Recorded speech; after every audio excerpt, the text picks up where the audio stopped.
사랑하는 새벽나라 친구들, 여러분과 토요일 말씀을 나눌 이형목 전도사입니다. 오늘 말씀을 통해 하나님의 마음을 깨닫는 시간이 되기를 바랍니다. 북한 선교를 하시는 한 목사님께 들었던 이야기입니다. 한 사람이 북한에서 힘들게 탈북을 시도해서 살아남았는데 그 사람이 복음을 믿고 나서 다시 북한으로 돌아가겠다고 하는 것입니다. 북한에 다시 돌아가면 분명히 감시를 당하고 어쩌면 죽을 수도 있는데 왜 돌아가냐고 뜯어 말렸습니다. 그런데 그분은 이 복음을 북한에도 전해야 한다면서 죽을 각오를 하고서는 다시 북한에 들어갔다고 합니다. 그리스도인들은 사명의 길을 가기 위해서 고난의 길인 줄 알고도 갈 때가 있습니다. 그 길은 억지로 끌려가는 것이 아니라 감사와 기쁨으로 걸어가는 길이죠. 오늘 말씀의 제목은 알고도 가는 길입니다. 오늘의 말씀은 사도행전 21장 1절에서 14절입니다. 우리는 그들과 작별한 뒤 바다로 나가 배를 타고 곧장 고스로 갔습니다. 이튿날 우리는 로도에 이르렀고 그곳에서 또 바다라로 갔습니다. 우리는 페니키아로 건너가는 배를 만나 타고 가다가 키프로스 섬이 보이자 그 섬을 왼쪽에 두고 시리아로 행선해 두로에 배를 댔습니다. 그곳에서 배에 짐을 풀기로 돼 있었기 때문입니다. 우리는 두로에서 제자들을 만나 그들과 함께 7일을 지냈습니다. 그들은 성령의 감동으로 바울에게 예루살렘으로 올라가지 말라고 전했습니다. 그러나 날이 다 지나자 우리는 두로를 떠나 항해길에 올랐습니다.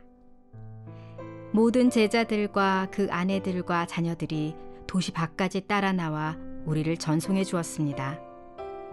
우리는 그곳 바닷가에서 무릎을 꿇고 기도했습니다. 서로 작별 인사를 나눈 뒤 우리는 배에 올랐고 그들은 집으로 돌아갔습니다.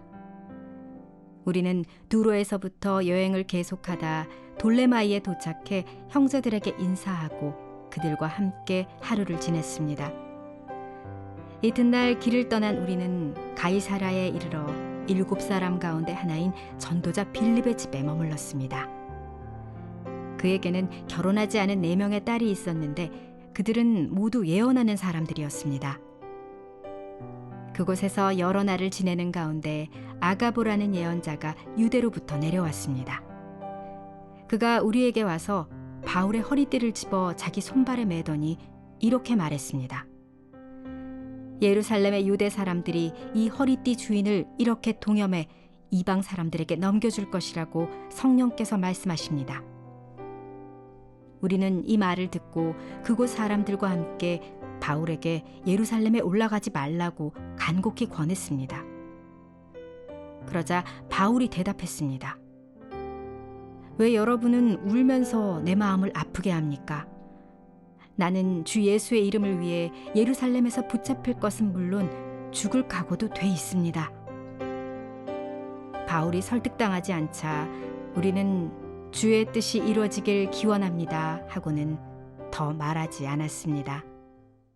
바울은 3차 전도 여행의 막바지, 마지막 목적지인 예루살렘을 향하는 여정에 박차를 가합니다. 고스, 로도, 바다라를 거쳐 시리아의 두로라는 도시에 짐을 풀고 잠깐 머무르게 됩니다. 거기서 제자들을 만나게 되는데요. 오늘 본문 4절, 5절 말씀입니다. 우리는 두로에서 제자들을 만나 그들과 함께 7일을 지냈습니다.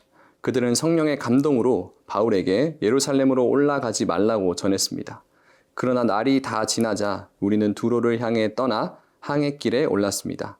모든 제자들과 그 아내들과 자녀들이 도시 밖까지 따라 나와 우리를 전송해 주었습니다. 우리는 그곳 바닷가에서 무릎을 꿇고 기도했습니다. 놀랍게도 거기서 만난 제자들이 성령의 감동을 받고는 바울에게 예루살렘으로 가지 말라고 전합니다. 여기서 성령의 감동은 예루살렘으로 가지 말라는 것이 아니라 그곳에서 바울이 고난당하는 것을 보았을 것입니다. 그렇게 바울을 사랑하는 마음에 고난당하는 길을 가지 않기를 바란 것이죠.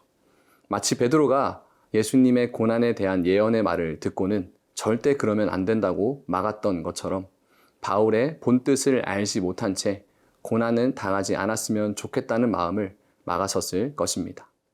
그러나 예수님의 고난을 막아섰던 베드로를 혼내시며 십자가의 걸음을 가셨던 예수님처럼 예루살렘으로 가지 말라는 제자들의 말에도 바울은 동요하지 않고 떠나게 됩니다. 오히려 바울에게는 성령님이 주신 고난의 메시지가 재차 확인되는 시간이었습니다. 그렇게 확신을 얻고 다시 발걸음을 예루살렘으로 향하여 굳건히 향하게 됩니다.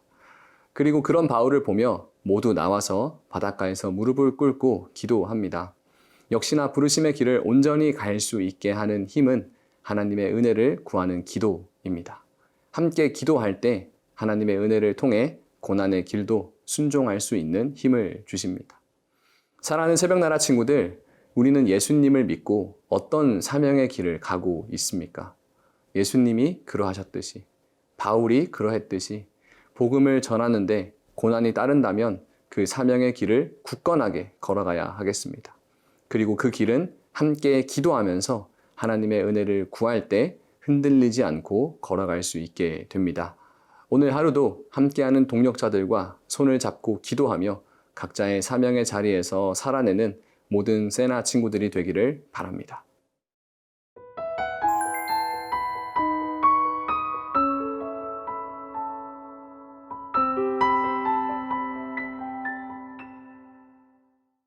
그렇게 두로를 떠나 예루살렘으로 계속 향해 가는 바울은 가이사랴에 이르러 전도자 빌립의 집에 머물게 됩니다. 그런데 놀랍게도 여기서도 예언의 말씀을 듣게 됩니다. 오늘 본문 11절의 말씀입니다. 그가 우리에게 와서 바울의 허리띠를 집어 자기 손발에 매더니 이렇게 말했습니다. 예루살렘의 유대 사람들이 이 허리띠 주인을 이렇게 동염해 이방 사람들에게 넘겨줄 것이라고 성령께서 말씀하십니다. 이번엔 조금 더 구체적으로 예언의 내용이 나옵니다. 예루살렘에서 유대인에게 잡혀 이방인에게 넘겨질 것이라고 합니다. 이 예언의 말씀은 놀랍게도 후에 그대로 이루어집니다. 그리고 그 예언의 성취로 인해서 바울의 사명과 하나님의 복음 전파의 계획을 이루게 되죠. 바로 이방 사람들인 로마인들과 총독에게까지 복음이 전파되는 일에 사용됩니다. 그러나 이러한 하나님의 큰 구원의 계획을 알 수 없는 사람들은 당장 바울의 무모한 결정을 막아서게 됩니다. 심지어 바울과 함께 사역하는 누가와 일행들까지 바울에게 간곡히 권합니다. 그러나 바울의 대답은 여전히 단호합니다. 오늘 본문 13절의 말씀입니다. 그러자 바울이 대답했습니다. 왜 여러분은 울면서 내 마음을 아프게 합니까? 나는 주 예수의 이름을 위해 예루살렘에서 붙잡힐 것은 물론 죽을 각오도 돼 있습니다. 바울은 사람들의 사사로운 감정에 흔들리지 않습니다. 오직 자신에게 주어진 부르심의 표대를 향해서 달려갈 뿐입니다. 빌립보서 3장 14절의 말씀입니다. 그리스도 예수 안에서 하나님께서 위에서 부르신 그 부르심의 상을 위해 표대를 향해서 쫓아갑니다. 아멘. 이는 마치 십자가를 향해서 가는 예수님의 모습과도 닮았습니다. 바울이 가고자 했던, 자신의 삶이 닮고자 했던 그 모습은 바로 예수님의 모습이었습니다. 십자가에 죽기까지 순종했던 예수님을 따라가는 것이 그 삶의 목적이었습니다. 그 표대를 향해 죽기까지 순종하는 바울의 순종을 통해 지금까지 복음이 전파되고 있습니다. 사랑하는 새벽나라 친구들, 우리는 우리의 자리에서 예수님을 닮아가고 있습니까? 그것은 복음 전파를 위해 자신의 생명을 내어놓는 부르심입니다. 오늘 우리의 삶의 자리에서 고난이 있음을 알고도 부르심의 길을 굳건히 걸어가는 모든 세나 친구들이 되기를 바랍니다.